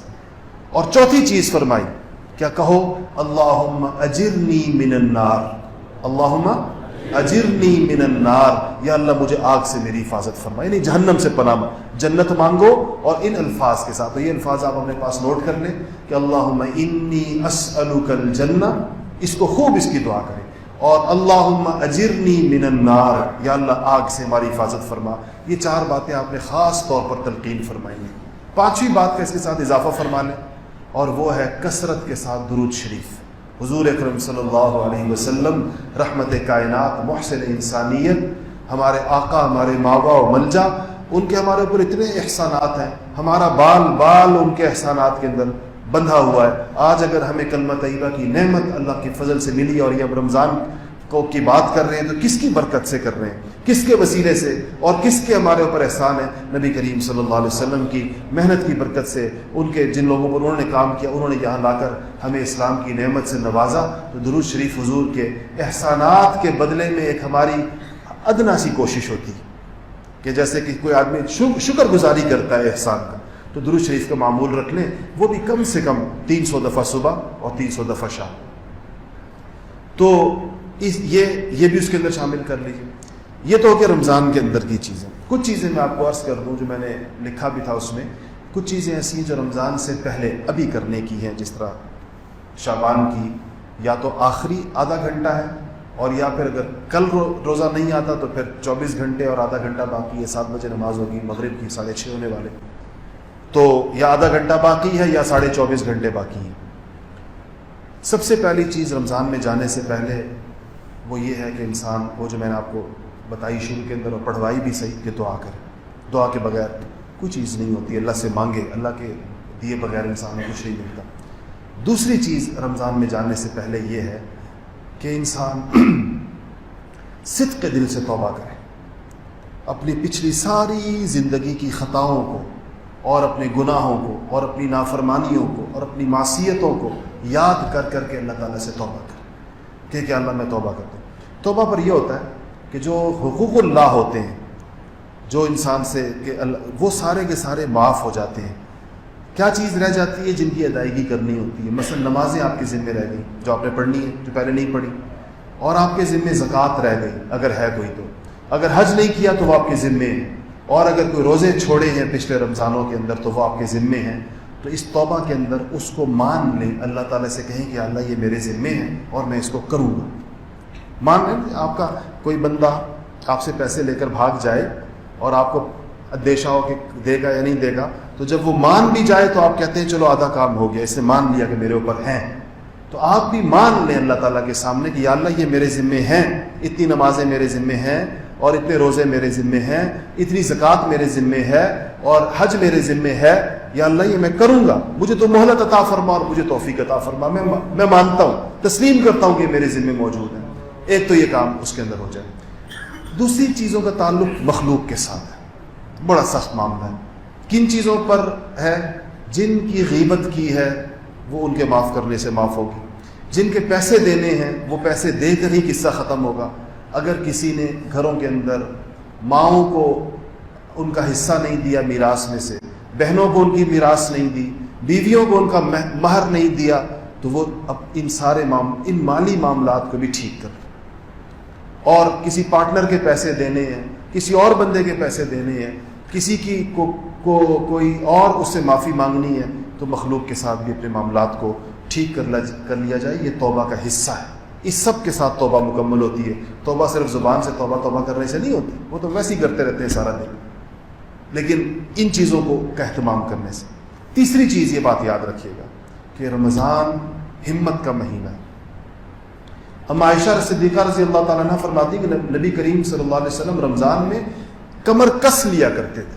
کمر کسنے کا مطلب کیا ہوتا ہے؟ جیسے کوئی بندہ کسی محاذ کے لیے تیار ہو جاتا ہے کہ اب یہ جو ہے یہ ہمت کے ساتھ یہ وقت گزارنے کا موقع ہے۔ اور سچی بات یہ ہے کہ انسان کو خود توفیق نہ ہو تو کچھ وقت جا کر اہل ہمت کے ساتھ گزارے، ان کو دیکھے وہ کیا کر رہے ہیں رمضان کے، ان کا رمضان کیسے گزرا۔ ہم لوگ سارے آپ کو پتہ ہی ہے آخری عشرے، دل تو ابھی سے جانے کو چاہتا ہے لیکن یہاں کام ذمہ داریاں ہوتی ہیں۔ کربلا شریف جاتے ہیں آخری عشرے میں اپنے حضرت اپنے شیخ و مرشد کے پاس، وہاں ہم نے کیا دیکھا، زندگی اتنا عرصہ گزر گیا، حضرت سے میرے تعلق کو اللہ کا فضل ہے، اللہ اس کو قبول فرمائے، 25-26 سال ہو گئے۔ تو رمضان شریف کے اندر ہم جب آخری عشرے میں جاتے ہیں، آخری عشرے میں مغرب کی نماز سے لے کر صبح اشراق کی نماز تک اس پوری رات میں ہم نے کبھی حضرت کی کمر فرش کے ساتھ لگی بھی نہیں دیکھی، کبھی بھی۔ پورا یہ وقت جاگنے کا معمول اور بہترین عبادت، ایسی ہمت کے ساتھ۔ ادھر تراویح ختم ہوتی ہے تو کچھ مہمان آ جاتے ہیں حجرے میں، اس میں معتکف میں، ہمارے جیسے کوئی منہ چڑھے وہ جا کر حضرت کے پاس، حالانکہ مہمانوں کو کہا جاتا ہے کہ رمضان شریف لوگ، لیکن وہ آ جاتے ہیں تو کچھ ان کے لیے پھل منگوا لیا، کچھ چیزیں منگا لی، تھوڑا سا مہمانوں کا اکرام فرماتے ہیں، پھر ایک حافظ صاحب متعین ہے جا کر پھر کھڑے ہو جاتے ہیں۔ اور تراویح میں 1 سپارہ سنا، اب کھڑے ہو کے 3 سپارے سنتے ہیں تراویح کے فوراً بعد، آدھے گھنٹے بعد۔ اس کے بعد وہ حافظ صاحب تھک جاتے ہیں، ظاہر بات ہے، تو حافظ صاحب کو چھٹی دے دیتے ہیں۔ حافظ صاحب بھی گئے، جو 7 لوگ کھڑے ہو جاتے ہیں وہ بھی گئے، ہر ایک کمر پکڑے ہوئے آ رہا ہوتا ہے کیونکہ پہلے سے تراویح پڑھی ہوتی ہے، پھر یہ 3 سپارے لوگوں کو بھیج کر خود دوسری جگہ مصلی ڈال کے اپنی تہجد پہ کھڑے ہو جاتے ہیں۔ اس کے بعد تہجد پڑھتے رہیں گے، نفل پڑھتے رہیں گے، اس میں 1.5-2 گھنٹے، بعض اوقات اس میں جگہ بدلتے رہتے ہیں، ادھر چلے گئے، بڑی جگہ ہے وہاں کھلی۔ اس کے بعد پھر دوبارہ حافظ صاحب آ جائیں گے، وہی جسے 3 پارے سنائے تھے وہ دوبارہ آ کر 3 اور سپارے سنائے گا، اس میں پھر کھڑے ہو جائیں گے، اس کے پیچھے 3 سپارے سنیں۔ اس کے بعد پھر اپنے معمولات، پھر سحری ہو جائے گی، اس کے بعد پھر دعا کوئی آدھا گھنٹہ پونا گھنٹہ ایسی دعا۔ میرا معتکف ہمیشہ ان کے معتکف کے ساتھ جڑا ہوا ہوتا ہے، ایک ہی دیوار، ہماری ایک دیوار ایک ہوتی ہے درمیان میں۔ اس وقت جو میں ان کے رونے کی آوازیں اور آہوزاری اور اللہ پاک، ایسے لگتا ہے جیسے اس بندے نے ساری رات غفلت میں گزاری ہے اور اب رو رہا ہے کہ یا اللہ میں نے عبادت نہیں کی ہے، اور ساری رات ایک تختے کی طرح سیدھی کمر کے ساتھ گزاری ہوتی، اور پھر رو کر آدھا پونا گھنٹہ وہ دعائیں، اور اس کے بعد فجر کی نماز کے بعد بیان کر دی۔ کتنا مشکل کام ہے اس طرح کی مغرب سے فجر تک کا وقت گزار کے اب فجر کے بعد بیان کرنا. اور جو ساتھی یہاں بہت سارے ساتھی بیٹھے ہیں جنہوں نے یہ مناظر دیکھے, درجنوں بیٹھے ہیں, اس بیان میں لطیفے بھی سناتے ہیں. بعض اوقات لوگوں سے کہتے ہیں میں تمہیں جگا رہا ہوں کیونکہ اشراق کے تمہیں نیند آ رہی ہوگی, اس لیے میں یہ ہنسی مذاق کی بھی بیچ میں بات کر, تم ہنسو گے تاکہ تمہاری نیند اڑ جائے. اب بھی لوگوں کی نیند اڑانے کی فکر ہے, اپنی نیند کے ذریعے. اس کے بعد پھر اشراق ہوتی ہے. اشراق کے بعد پھر میں نے دیکھا کہ لیٹتے ہیں جا کر, اور تھوڑا مختصر سا وقت. یہ ہمت والا, اس کو ہمت کہتے ہیں. اس طرح سے ہم اپنے رمضان شریف کو گزارنے کی نیت کریں. اور اس کا ایک حصہ یہ ہے کہ اگر خود ہمت نہ ہوتی ہو تو ہمت والوں کے پاس جا کر کچھ وقت گزارا جائے. ان کو دیکھ دیکھ کر انسپائر ہوتا ہے بندہ کہ یہ بھی انسان ہے. اور ان کی عمر کتنی ہے؟ 70 سال عمر. 70 سال کا بندہ اگر ان معمولات کے ساتھ زندگی گزار سکتا ہے تو میں بھی اپنے آپ کو جوان سمجھتا ہوں, اور آپ لوگ بھی اپنے آپ کو جوان سمجھتے ہوں گے. تو ہم جوانوں کے لیے تو اور بھی زیادہ اس کی بات ہے کہ ہم اس میں ہمت کریں. چوتھی چیز یہ ہے, میں آپ سے بھی کہہ رہا ہوں اور خواتین سے خاص طور پہ کہہ رہا ہوں, یہ خریداری کا مسئلہ, خریداری بازار, یہ ذرا خواتین کی کمزوری زیادہ ہے. اور بار بار جا کر بھی ان کی تسلی نہیں ہوتی ہے. ایک چیز کو لے لینے کے بعد بھی اور بدلوانے کے بعد بھی اور دوسری دفعہ اس سے زیادہ بہتر لانے کے بعد بھی پھر بھی ایک طلب ہوتی ہے کہ بازار دوبارہ جایا جائے. تو رمضان شریف کے اندر بازاروں کو خیر آباد کہہ دیجیے. اگر کل کا دن باقی ہے تو جو خریداری ہے وہ کر لیں. عید کی بھی کر لیں, روزوں کی بھی کر لیں. عید کی بھی کر لیں, روزوں کی بھی کر لیں. راشن واشن تو مردوں کے ذمہ ہونا چاہیے تو وہ بھی لا کر ڈال دیں. صرف ایک چیز رہ جائے گی آپ کی, سبزی اور پھل, چونکہ پورے مہینے کا لانا مشکل ہوتا ہے. اس کا دن رکھ لیں کہ ہفتے میں ایک دفعہ یا 2 دفعہ اس کو لانا ہے, تو وہ مرد لا کر گھر کے اندر پہنچا دیا کریں. خواتین اس بات کا ارادہ اور عزم کر لیں کہ پورے رمضان میں ہم ایک دفعہ بھی بازار نہیں جائیں گے, ٹھیک ہے انشاءاللہ. اور جو سودا سلف ہے اس کو لے لیں ابھی سے. تو پہلی چیز ضروری خریداری ساری کر لیں. 5ویں چیز جو ہم سب کے لیے بڑی ضروری ہے, وہ صرف ہم ساروں کی زندگیوں میں آ گئی ہے, وہ ہے خرافات اور لایانی. پہلے جب ہم بیانات کرتے تھے آج سے 8, 10, 12 سال پہلے, تو ہم خواتین سے کہتے تھے کہ اس مہینے میں ڈائجسٹ نہ پڑھیں اور ٹی وی نہ دیکھیں. اس زمانے میں وہ ڈائجسٹ پڑھے جاتے تھے, نہیں خواتین ڈائجسٹ اور فلانا ڈائجسٹ, اور تم کہتے کہ یہ لایانی چیزیں, کہانیاں, قصے ہیں, جھوٹے قصے ہیں سارے, اس کو نہ پڑھیں, یہ وقت قرآن پڑھا کریں. تو اب تو ڈائجسٹوں وائجسٹوں کا قصہ ہو گیا ختم تمام. اب تو کیا چیزیں آ گئی ہیں, اب یہ آگے مصیبتیں نہیں. اب یہ واٹس ایپ ہے اور یہ فیس بک ہے اور یہ ٹویٹر ہے اور یہ فلانی چیزیں, اس میں ہم سارے لوگ ایک ہی طرح سے مبتلا ہیں. اس کو لایانی سمجھتے ہوئے بالکل خیر آباد کہتے ہیں. انشاءاللہ کوئی بڑے نقصان کا اندیشہ نہیں کہ ہم کہیں کہ اگر 1 مہینہ ہم نے اس کو نہ کیا تو خدا جانے کیا ہو جائے گا. انشاءاللہ کچھ بھی نہیں ہوتا. کوئی اہم خبر آپ سے نہیں چھپے گی. جس خبر کا آپ تک پہنچنا ضروری ہے وہ آپ تک پہنچ کے رہے گی, چاہے آپ اس کے لیے ان چیزوں کا اہتمام کریں یا نہ کریں. اس سے وقت بہت زیادہ ضائع ہوتا ہے. وقت ضائع ہونے کے علاوہ نحوست ہوتی ہے. ایسی چیزیں لایانی اور فضول اور بلا ضرورت اور بعض اوقات غیر شرعی محرم نامحرم کے مسائل, اس کے اندر مردوں کے لیے عورتوں کو دیکھنا جائز نہیں, ڈیجیٹل اسکرینوں پر بھی عورتوں کے لیے مردوں کو دیکھنا جائز نہیں. اس لیے ان چیزوں کو خیر آباد کہتے ہیں اس مہینے کے اندر. 6ٹھی چیز یہ ہے کہ اگر آپ کے ذمے کوئی ضروری ملاقاتیں ہیں وہ کر لیں. اپنے کچھ ضروری رشتہ داروں کو مل لیں تاکہ صلہ رحمی کا تقاضا بھی پورا ہو جائے.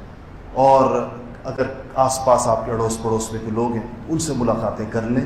اور اگر کچھ اور رشتہ داروں کے کچھ بندے کے ذمہ ہوتا ہے نا, کوئی حج سے آیا ہوا ہے, کوئی عمرے سے آیا ہوا ہے, کسی کی شادی ہوئی ہوئی ہے, کسی کے یہاں بچہ پیدا ہوا ہے, اس قسم کی بھی جو ملاقاتیں ہیں وہ ساری نمٹا دیں تاکہ رمضان میں آپ کو نہ نکلنا پڑے. رمضان شریف کو ملاقاتوں کی نظر مت کریں. حضرت گنگوہی رحمۃ اللہ علیہ کے ہاں, حضرت رائے پوری رحمۃ اللہ علیہ کے ہاں رمضان میں بورڈ لگ جایا کرتے تھے کہ ملاقاتیں بند. ہم یہاں پر بھی اس کا اہتمام کریں. مجھے بھی تھوڑا مہلت دیں اس بات کی کہ کوئی میں اللہ کا نام لوں. مجھے ہر نماز کے بعد اتنے زیادہ لوگوں سے ملنا پڑتا ہے اور ہر ایک مسائل. اس رمضان شریف میں کوشش کریں کہ تھوڑی ان چیزوں کو 1 مہینے کے لیے مؤخر کر دیں. تو اگر میں نماز کے بعد بھی یہاں بیٹھا ہوں, کوئی تلاوت کر رہا ہوں, کوئی ذکر کر رہا ہوں, تو اس میں کوشش کریں کہ اس دوران بھی لوگ تسلسل سے تشریف لاتے رہتے ہیں. میں کچھ کہہ نہیں سکتا مروت کی وجہ سے. رمضان شریف میں کوشش کریں کہ ہم لوگ بھی کوئی اللہ کا نام لے سکیں. ویسے تو موقع پتہ نہیں ملتا ہے, نہیں ملتا.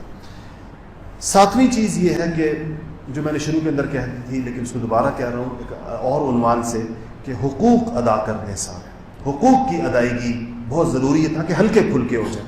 ہماری کمر اور ہماری گردن کے اوپر انسانوں کے حقوق کے انبار نہ لگے ہوئے.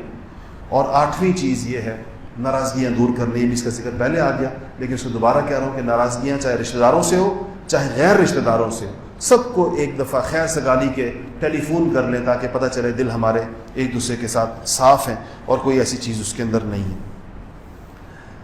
آخری بات اس میں یہ ہے، اس کے بعد تھوڑا سا ذکر کر لیں گے تاکہ معمول ہمارا پورا ہو جائے، وہ یہ ہے کہ